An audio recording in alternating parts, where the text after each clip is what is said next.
हरतालिका तीज का नाम सुनते ही महिलाओं एवं लड़कियों को एक अजीब सी घबराहट होने लगती है। वर्ष के प्रारंभ से ही जब कैलेंडर घर लाया जाता है, कई महिलाएं उसमें हरतालिका की तिथि देखती है। यूं तो हरतालिक तीज बहुत उत्साह से मनाया जाता है, लेकिन उसके व्रत एवं पूजा विधि को जानने के बाद आपको समझ आ जाएगा कि क्यों हरतालिका का व्रत सर्वोच्च समझा जाता है और क्यों वर्ष के प्रारंभ से महिलाएं तीज के इस व्रत को लेकर चिंता में दिखाई देती है। हरतालिका तीज महत्व। हरतालिका तीज का व्रत हिंदू धर्म में सबसे बड़ा व्रत माना जाता है। यह तीज का त्योहार भादों की शुक्ल तीज को मनाया जाता है। खास तौर पर महिलाओं द्वारा यह त्योहार मनाया जाता है। कम उम्र की लड़कियों के लिए भी यह हरतालिका का व्रत श्रेष्ठ समझा गया है। हरतालिका तीज में भगवान शिव, माता गौरी एवं गणेश जी की पूजा का महत्व है। यह व्रत निराहार एवं निर्जला किया जाता है। रत जगाकर नाच गाने के साथ इस व्रत को किया जाता है। हरतालिका नाम क्यों पड़ा? माता गौरी के पार्वती रूप में वे शिव जी को पति रूप में चाहती थी, जिस हेतु उन्होंने काठी तपस्या की थी। उस वक्त पार्वती की सहेलियों ने उन्हें अगवा कर लिया था। इस कारण इस व्रत को हरतालिका कहा गया है। क्योंकि हरत मतलब अगवा करना एवं आलिका मतलब सहेली अर्थात सहेलियों द्वारा अपहरण करना हरतालिका कहलाता है। शिव जैसा पति पाने के लिए कुंवारी कन्या इस व्रत को विधि विधान से करती है। हरतालिका तीज कब मनाई जाती है? हरितालिका तीज भाद्रपद माह की शुक्ल पक्ष की तृतीया तिथि के दिन मनाया जाता है।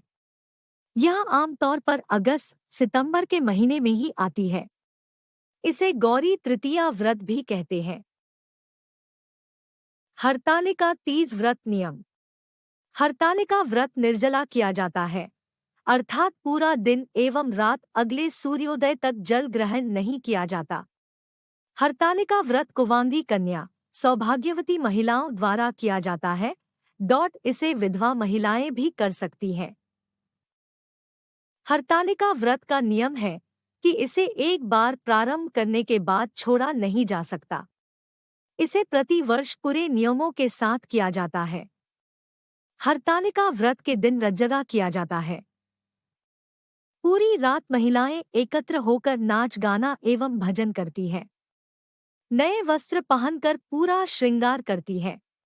हरतालिका व्रत जिस घर में भी होता है, वहां इस पूजा का खंडन नहीं किया जा सकता, अर्थात इसे एक परंपरा के रूप में प्रति वर्ष किया जाता है।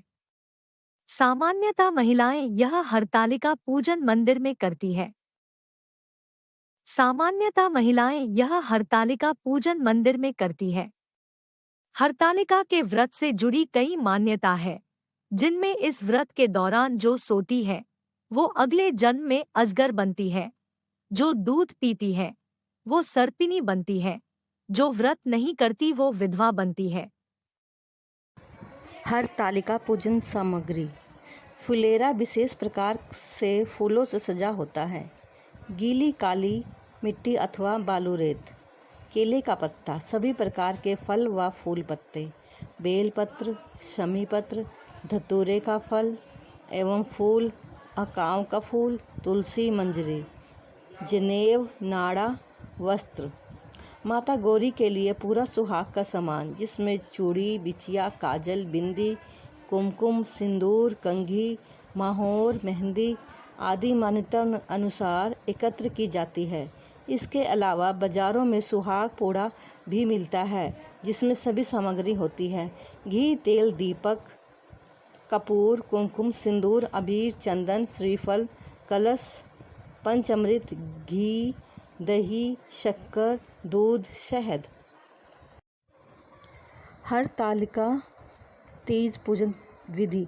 हरतालिका तीज पूजन प्रदोष काल में किया जाता है। प्रदोष काल अर्थात दिन रात के मिलने का समय। हरतालिका पूजन के लिए विशेष शिव, पार्वती एवं गणेश की प्रतिमा बालू, रेत अथवा काली मिट्टी से हाथों से बनाई जाती है। फुलेरा बनाकर उसे सजाया जाता है। उसके भीतर रंगोली डालकर उस पर पट्टा अथवा चौकी रखी जाती है। चौकी पर एक सातिया बनाकर उस पर थाल रखते हैं। उस थाल में केले के पत्ते को रखते हैं। तीनों प्रतिमा को केले के पत्ते पर आसीन किया जाता है। सर्वप्रथम कलश बनाया जाता है, जिसमें एक लोटा अथवा घड़ा लेते हैं। उसके ऊपर श्रीफल रखते हैं अथवा एक दीपक जलाकर रखते हैं। घड़े के मुंह पर लाल धागा बांधते हैं। घड़े पर सातिया बनाकर उस पर अक्षत चढ़ाया जाता है। कलश के बाद गणेश जी की पूजा की जाती है। इसके बाद माता गौरी की पूजा की जाती है। उन्हें संपूर्ण श्रृंगार चढ़ाया जाता है। इसके बाद हरतालिका की कथा पढ़ी जाती है। फिर सभी मिलकर आरती करते हैं, जिसमें सर्वप्रथम गणेश जी की आरती, फिर शिव जी की आरती, फिर माता गौरी की आरती की जाती है। पूजा के बाद भगवान की परिक्रमा की जाती है। रात भर जागकर 5 पूजा एवं आरती की जाती है। सुबह आखिरी पूजा के बाद माता गौरी को सिंदूर चढ़ाया जाता है।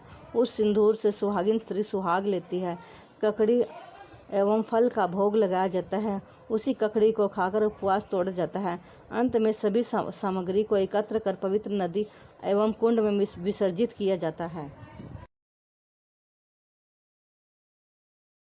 व्रत अच्छे पति की कामना से एवं पति की लंबी उम्र के लिए किया जाता है। शिवजी ने माता पार्वती को विस्तार से इस व्रत का महत्व समझाया।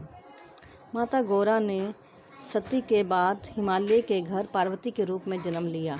बचपन से ही पार्वती भगवान शिव को वर के रूप में चाहती थी, जिसके लिए पार्वती जी ने कठोर तप किया। उन्होंने कड़कती ठंड में पानी में खड़े होकर, गर्मी में यज्ञ के सामने बैठकर यज्ञ किया। बारिश में जल में रहकर कठोर तपस्या की। 12 वर्षों तक निराहार पत्तों को खाकर पार्वती जी ने व्रत किया। उनकी इस निष्ठा से प्रभावित होकर भगवान विष्णु ने हिमालय से पार्वती जी का हाथ विवाह हेतु मांगा, जिससे हिमालय बहुत प्रसन्न हुए और पार्वती जी को विवाह की बात बताई, जिससे पार्वती दुखी हो गई और अपनी व्यथा सखी से कही और जीवन त्याग देने की बात कहने लगी। जिस पर सखी ने कहा, यह वक्त ऐसी सोच का नहीं है, और सखी पार्वती को हर कर वन में ले गई, जहाँ पार्वती ने छिप कर तपस्या की, जहाँ पार्वती को शिव ने आशीर्वाद दिया और पति रूप में मिलने का वर दिया। हिमालय ने बहुत खोजा, पर पार्वती जी ना मिली। बहुत वक्त बाद जब पार्वती मिली, तब हिमालय ने इस दुख और तपस्या का कारण पूछा। तब पार्वती ने अपने दिल की बात पिता से कही। इसके बाद पुत्री हट के कारण हिमालय ने पार्वती जी का विवाह शिव जी से तय किया। इस प्रकार हरतालिका व्रत एवं पूजन प्रतिवर्ष भादों की शुक्ल तृतीया को किया जाता है।